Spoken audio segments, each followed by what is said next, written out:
সাইদ যেন বাংলাদেশের ব্যাটিং এর রাজা। এশিয়া কাপে দুর্দান্ত পারফরমেন্স করে তিনি জানান দিলেন যে তিনি বড় মঞ্চের প্লেয়ার। আইসিসি ইভেন্টকে যেন সে ভালোবাসে।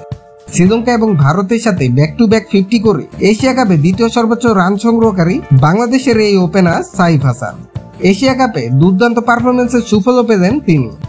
বুধবার আইসিসির সর্বশেষ র্যাঙ্কিং হালনাগাদে বিশাল লাভ দিয়েছেন ওপেনার সাইফ। একই সঙ্গে বোলারদের র্যাঙ্কিংয়ে এগিয়েছেন লেগ স্পিনার রিশাদ।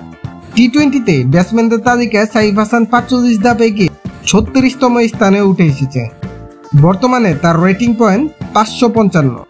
আগের সপ্তাহে 173 ধাপ এগিয়েছেন এই ডানহাতি ব্যাটসম্যান। ইনজুরির কারণে এশিয়া কাপে শেষ 2 ম্যাচ খেলতে না পারা অধিনায়ক লিটন দাস 3 ধাপ পিছিয়ে 43তম স্থানে আছেন। বোলারদের তালিকায় লেগ স্পিনার রিশাদ হোসেন 6 ধাপ এগিয়ে ক্যারিয়ার সেরা 20তম স্থানে জায়গা করে নিয়েছেন। তার রেটিং পয়েন্ট 618। বাংলাদেশি বোলারদের মধ্যে সবার উপরে থাকা মোস্তাফিজুর রহমান 2 ধাপ পিছিয়ে 11তম স্থানে নেমে গেছেন।